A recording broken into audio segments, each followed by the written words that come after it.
వల్ల రావాల్సినంత రాజకీయ లాభం రాలేదని టీడీపీ జనసేన నేతలు చెప్పారు.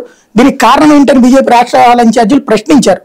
వైసీపీ నుంచి బయటకు వచ్చిన సిట్టింగ్ ఎంపీ రఘురామరాజుకి బీజేపీ టికెట్ రాకపోవడం మొదలుకొని చిలకలూరుపేట సభలో ప్రధాని నరేంద్ర మోడీ తన ప్రసంగంలో రాష్ట్ర పరిస్థితుల సమస్యలను సరిగ్గా ప్రస్తావించలేదని నెలకొన్న అసంతృప్తి వరకు కొన్ని అంశాలను వాళ్ళు వివరించారు.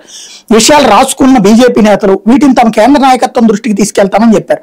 ఒకసారి మేము టీడీపీ జనసేన పార్టీతో కలిసి పనిచేయాలని నిర్ణయం తీసుకున్న తర్వాత ఆ దిశగానే వెళ్తాం. మాకు రెండో ఆలోచన లేదు, రాదు. కొద్ది రోజుల్లో ఈ దిశగా ప్రజలకు మేము స్పష్టత ఇస్తాం.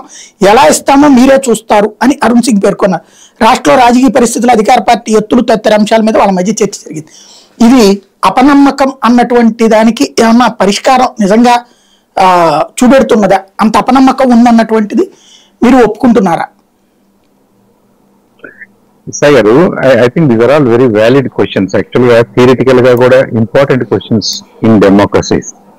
ఇప్పుడు వెంకటరెడ్డి గారు కూడా కుడియడంగా దీని చుట్టూని మాట్లాడుతున్నారు. ఏంటంటే గతంలో ఏం జరిగిందో అదే రిఫ్లెక్ట్ అవుద్ది ఫ్యూచర్ లో కూడా. అంటే పాస్ట్ పెర్ఫార్మెన్స్ ఫ్యూచర్ పెర్ఫార్మెన్స్ కు గ్యారంటీ అనే ఉద్దేశంతో మాట్లాడుతున్నారు. ఎందుకంటే లాస్ట్ ఎలక్షన్స్ లో వాళ్ళు 151 సీట్లు గెలిచారు కాబట్టి, 22 ఎంపీలు గెలిచారు కాబట్టి ఆశాభావంతో గోయింగ్ ఫార్వర్డ్ ఆల్సో మాకు అలాంటి రిజల్ట్స్ లేదా ఇంకా మంచి రిజల్ట్స్ వస్తాయి అనేది ఆయన అనుకోవటంలో తప్పలేదు. అంటే ఇక్కడ లాజిక్ ఏంటంటే వైసీపీ ఆయన అన్నారు, ఇప్పుడు నేను చదివింది తెలుగుదేశం పత్రిక జ్యోతిలోది అనమాట. అక్కడికే వస్తున్నాడు. ఇదంతా కూడా మీడియా క్రియేటెడ్ అపోహలే కాబట్టి ఏ మీడియా అయినా సరే. ఇక్కడ అసలు హౌ డెమోక్రసీ వర్క్స్, 5 సంవత్సరాలకు మనం ఒకసారి ఎన్నికలు జరుపుకుంటున్నప్పుడు దేశవ్యాప్తంగా కానీ ప్రపంచంలో ఎక్కడైనా సరే పాస్ట్ పెర్ఫార్మెన్స్ అనేది is no guarantee for future results. ఇది మనం గుర్తుపెట్టుకోవాలి. మేము గతంలో 151 సీట్లు గెలిచాం కాబట్టి ఈసారి అంతకంటే ఎక్కువ అన్నదానికి అసలు బేసిస్ ఏమి లేదు. ఈ 5 సంవత్సరాల్లో ఈ ప్రభుత్వం చేసినటువంటి పని, వాళ్ళు చేపట్టినటువంటి కార్యక్రమాలు, వాళ్ళ స్కీమ్స్ మీద ప్రజలు ఎలా రెస్పాండ్ అవుతున్నారు, ఎలా రియాక్ట్ అవుతారు అనేదే ఇక్కడ కొలమానం. ఇది జరుగుతున్నంత వరకు అధికార పక్షానికి ఎక్కువ వస్తాయా తక్కువ వస్తాయా అనేది వాళ్ళ పర్ఫార్మెన్స్ మీద ఆధారపడి ఉంటుంది. నెంబర్ 1.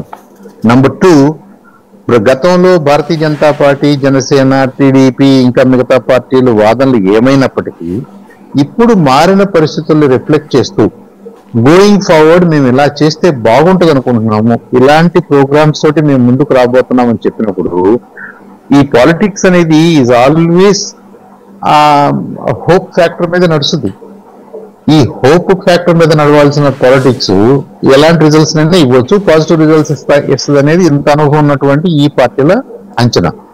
కాబట్టి ఒకటి, వెంకటరెడ్డి గారు అనుకున్నట్టుగా మాకు గతంలో అలా వచ్చింది కాబట్టి ఫ్యూచర్ లో ఇలానే వస్తుంది, అది కంటిన్యూ అవుతుంది, వై నాట్ 175 అనే దానికి బేసిస్ లేదు. Number 1, it could be anything. కాబట్టి మనం ఎలక్షన్స్కి వెళ్తాం.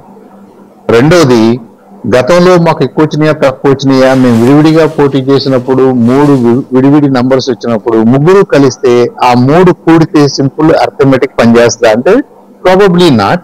వీరన్నట్టుగా సినర్జీ పనిచేయొచ్చు. ఈ నమ్మకం అనే ఫ్యాక్టర్ 3 కలిసి ఉంటాం అనేది 3 1+1+1 అనేది నిజంగా 3 కాదు, అది 4 కావచ్చు, 6 అవచ్చు, 10 అవచ్చు, ఏదైనా కావచ్చు. కాబట్టి అది గేజ్ చేయడానికే మనం ఎలక్షన్స్కి వెళ్తున్నాం. కాబట్టి అసలు మనం ఎలక్షన్స్ ప్రక్రియనే మనం అవసరం లేదన్నట్టుగా మాట్లాడటం కరెక్ట్ కాదు. ప్రజాస్వామ్యంలో కీలకమైన అంశం ఏంటంటే ప్రతి 5 సంవత్సరాలకి ప్రజల మనోభావాలను అర్థం పట్టే విధంగా పార్టీలు కానీ పార్టీలు కూటములు కానీ ఒక ప్రణాళికతో ముందుకు రావాల్సిన అవసరం ఉంది. ప్రజల్ని మెప్పించాల్సిన అవసరం ఉంది. ప్రజల్ని కన్విన్స్ చేసినప్పుడు వాళ్ళు ఎలా ఏది కోరుకుంటున్నారో ఆ మేరకు ఎలక్షన్స్ వస్తాయి, ఆ మేరకు రిజల్ట్స్ వస్తాయి. ఇది జరుగుతుండగా ఇక ఇప్పుడు మీరు నిన్న జరిగిన కాంటెక్స్ట్ ఏంటంటే ఈ ప్రశ్న బీజేపీ కేడర్ లో కానీ జనసేన మీటింగ్స్ లో కానీ అక్కడక్కడ వస్తుంది. ఏమని వస్తుంది? మీరు గతంలో ఇలా ఉన్నారు కదా, మీరు ఎందుకు విడిపోయారో మీరు చెప్పలేదు కదా, ఇప్పుడు ఎందుకు కలిసారో మీరు చెప్పలేదు కదా, మీ కామన్ మినిమం ప్రోగ్రామ్ ఏంటో ఇంకా చెప్పలేదు కదా, మిమ్మల్ని ఎలా నమ్మాలి అనేది. ఇది జనరల్ గా ఎనీ ఓటర్కి వచ్చే డౌట్స్ అవి. దీన్ని అర్థం చేసుకుని దీని మీద ఒక కాంప్రహెన్సివ్ పాలసీ తోటి ఈ కూటమి ముందుకు రావాల్సిన అవసరం ఉంటుంది. ఆ కూటమి ఎలాంటి కాంప్రహెన్సివ్ ప్రోగ్రామ్ అనౌన్స్ చేయబోతుంది అనేది మనం రాబోయే రోజుల్లో చూస్తాం. అది మనం మా ముందున్నటువంటి ఇమీడియట్ ఎక్సర్సైజ్. అది ఆ ఎక్సర్సైజ్ లో భాగంగా మాట్లాడుకున్న మాటలే కానీ ఇక్కడేదో ఇబ్బంది ఉందని కాదు, మనం చేయాల్సిన పని అది.